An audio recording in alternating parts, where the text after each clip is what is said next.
Tablet of the Houri by Baha'u'llah. In the name of God, the most holy, the most exalted. Praise be to thee, O God, my God. I make mention of thee at this time, when the sun of thy Godhead hath risen from the horizon of the splendid divinity of thy oneness. The lights of thy lordship have flashed forth from the dawning of the ineffable encounter with the eternal kingdom of thy self-sufficiency. And the darkness of this world hath been illumined by the radiance of the faithful realm of thy cause, in such wise that the garden of paradise came into being above the essence of thy glorious selfhood. Therein were planted the trees of thy quintessence, which put forth the fruits of thine essence, and therein wafted the breeze of thy spirit and the breaths of thy sanctity. Therein were foreordained the gems of thy bounties and the substance of thy munificence, and therein were uncovered the treasures of thy knowledge and mystery. Over its terraces flow the streams of thy glorious life, the canals of thy radiant eternality, and the springs of the wine of thine inaccessibility. When thou didst desire, O my God, to manifest it, thou didst raise it up to the throne of grandeur and greatness, embellish it with the rays of might and power, render it effulgent by thine essence, and didst make to shine upon it the sun of oneness from the pre-eternal lights of thy features. Thou didst light for it the wick of eternity in the lamp of pre-existence. Now thy most exalted decree hath come to the kingdom of command by thy signature, so that a visage might appear therefrom, that the brilliance of thy beauty might be manifest to all who dwell on earth, and that the glory of thy countenance might be seen by all who are in the realm of thy cause. There arose the Houri, who had dwelt in pre-eternity in the pavilions of holiness, protection, and glorification, and in the canopies of sinlessness, greatness, and splendor. Upon her creamy brow the Most High pen hath written in crimson ink, Praise be to God. This is a Houri upon whom none have gazed, save God, the exalted, the Most High. God hath purified the hem of her purity from the knowledge of the concourse of names in the realm of eternity, and her face from the view of all who are in the kingdom of creation. When she arose with the ornament of God from her palace, she looked with one glance towards the sky. The people of the heavens swooned at the rays of her visage, and at the wafting of her perfume. Then she looked with another glance towards the earth, and it was illumined by the lights of her beauty and the loveliness of her splendor. Praise be to thee, O my God, for all the wonders of thy handiwork that thou hast shown me in her, for the ensemble of thy power manifest in her creation. She hung there, suspended. Then she journeyed through the sky as though striding across the horizon in mid-air. It is as though I discovered that the chain of being was set in motion by her footfalls. She descended, drew nigh, and came until she halted before me. I was bewildered by the subtleties and wonders of her creation. Behold, I discovered within myself a passion that grew out of my yearning for her. I raised my hands toward her, and lifted the hem of her veil from her shoulder. I found her hair to be sandy, wavy, and curly, lying on her back in ringlets, hanging down almost to her legs.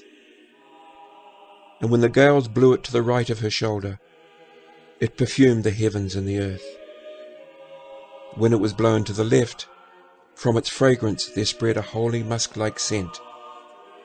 It is as though the motion of her tresses caused the spirit of life to quake in the inner essence of creation, and caused the kingdom of mystical insight to tremble in the realities of being. Exalted be God, her Creator, for what he caused me to see in her. Then blessed be God, her fashioner, for the manifestation of might that I witnessed in her beauty, and the modalities of power that I saw in her splendor. At one time I perceived her as the sweet water of life, delicious and flowing through the reality of beings and the dark recesses of contingent things. I grew certain that the entirety of being survived by virtue of her eternity, and continued to exist because of her perpetuity. At another time I perceived her as a fire that had blazed forth in the divine bush, as though the element of fire had been created from a torch ignited by her glowing embers. The hearts of both visible and invisible being were consumed by her heat and flame, when they were shaken by a delicate yearning for her and a wondrous hankering for her. It is as though the fragrance of the All-Merciful wafted from the apertures in her garments. Praise be to God, her Creator, Originator, and Fashioner. Then I drew near, till she stood before my face, and gave utterance as a dove warbles in the realm of eternity, as though speaking in the wondrous music that hath no words, letters, or sounds. It is as though all books appeared in commentary on the songs of her innovation. I recognized all meaning in a single point therein. When I listened with my entire being, I heard the mention of God the Exalted, the Most Glorious, in her tunes, and the name of God the Exalted, the Most High, in her melodies. I raised my hand another time, and bared one of her breasts that had been hidden beneath her gown. Then the firmament was illumined by the radiance of its light. Contingent beings were made resplendent by its appearance and effulgence, and by its rays infinite number of suns dawned forth, as though they trekked through the heavens that were without beginning or end. I became bewildered at the pen of God's handiwork, and at what it had inscribed upon her temple. It was as though she had appeared with a body of light in the form of the Spirit, as though she moved upon the earth of essence in the substance of manifestation. I noticed that the Huris had poked their heads out of their rooms and were suspended in the air above her. They grew perplexed at her appearance and her beauty, and were entranced by the rapture of her song. Praise be to her Creator, Fashioner, and Maker, to the one who made her manifest. Then she nearly swooned within herself, and with all her being she sought to inhale my fragrance. She opened her lips, and the rays of light dawned forth from her teeth, as though the pearls of the cause had appeared from the treasures of her shells. She asked, "Who art thou?" I said, "A servant of God, and the son of his maidservant."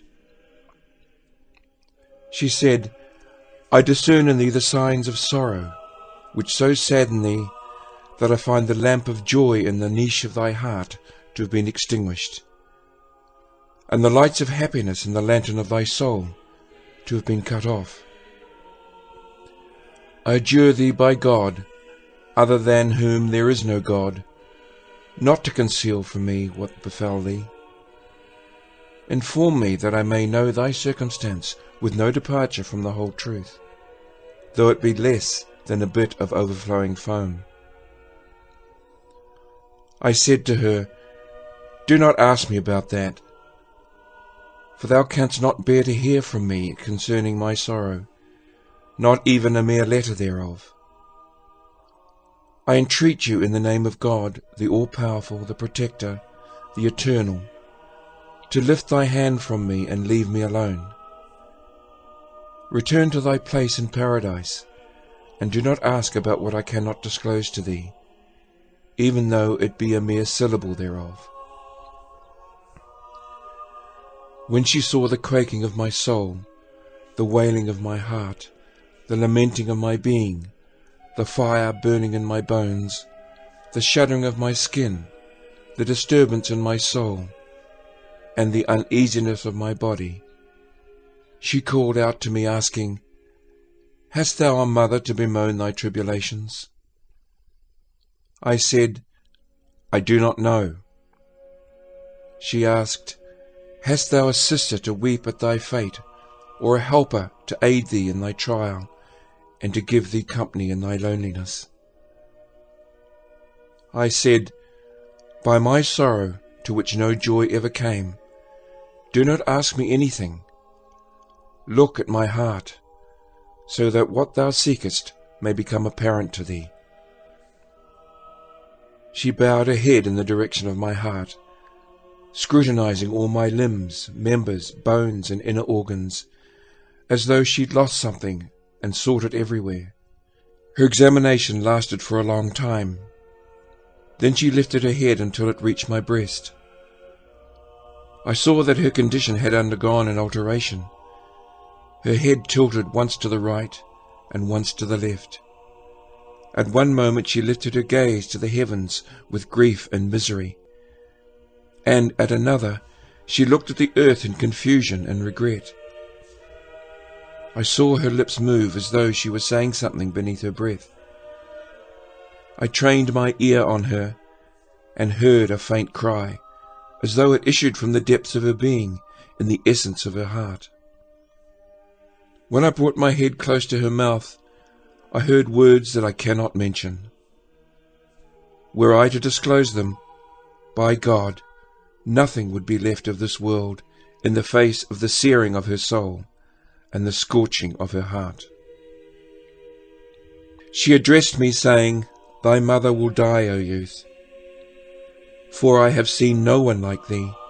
My distress and bewilderment linger over thee, and my perturbation hath increased at thy condition. Would that I had never been created in the divine realm of eternity, had never been born from the breath of God in the most exalted chambers, had never imbibed the milk of life from the spring of glory. How sad is what I have come to know and to see. How sorrowful what I have discovered. For however much I searched, I found within thee no heart, whereby I might be informed about thy circumstances." When I heard her lift up her head, I saw her eyes were overflowing with blood, as though oceans appeared from her every teardrop. When her eyes met mine, her tears took the reins of patience from her, and she shrieked her lament, such that I cannot mention or describe it. Then she was overcome with weeping.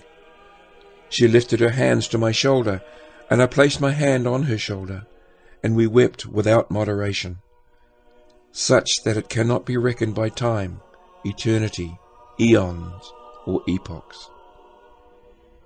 When her weeping subsided, she said, "I adjure thee by the one who seized the pens in his powerful grasp, and thereby established whatever he willed, to answer my questions about what hath befallen thee, that I might be thy companion in thy calamities, and make mention of thine ordeals among the concourse on high in the sublime realm."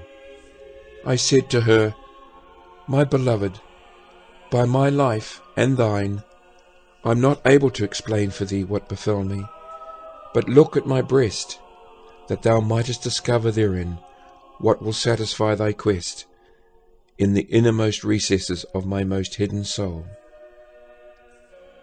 Then she tilted her head and brought it near once more to my breast, searching for so long a time that it cannot be expressed in the realm of glory, nor can it be uttered by the tongue of the eloquent, but she found no trace. Behold, I saw the earth quake at the trembling of her soul, and shake at the quivering of her heart. She remained before time, after time, above time.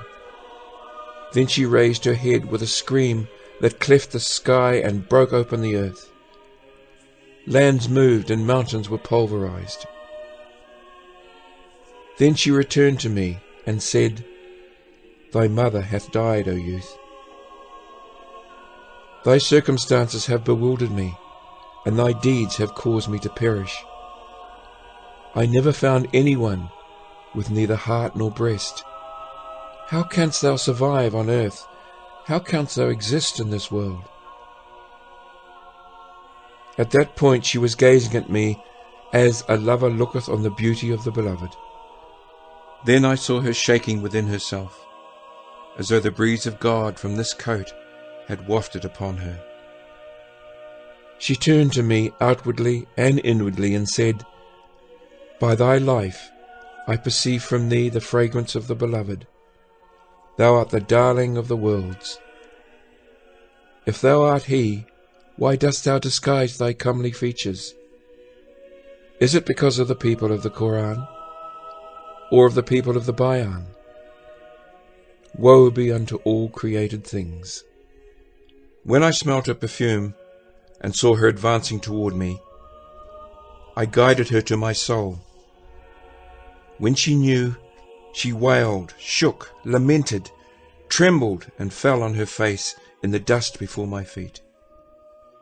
When I turned to her, I found her stretched out on the ground, and the spirit had departed from her, as though she had never been created therein. Then the Houri suspended in the air howled, and the purified Huris in the clouds of unknowing lamented, and all of them returned to their palaces and their pavilions, forsaking all that had been ordained for them and created for their essences.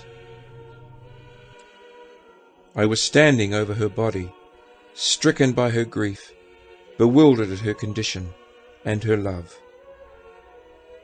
I took her and washed her with the tears of my eyes, then wrapped her in a shroud of my own clothing. Then I brought my lips close to her right ear and gave her the glad tidings of what no one can hear from me in her regard. When I had spoken to her, she trembled at the word of God. Then she gave me the glad tidings of what I must not mention or even breathe. Thereafter I consigned her to the sacred receptacles and returned her to the place of intimacy, the station that we had foreordained for her. Thus do we address you, O concourse of paradise, with the vision of eternity. Interpret it for me, if you can interpret the vision of the Spirit.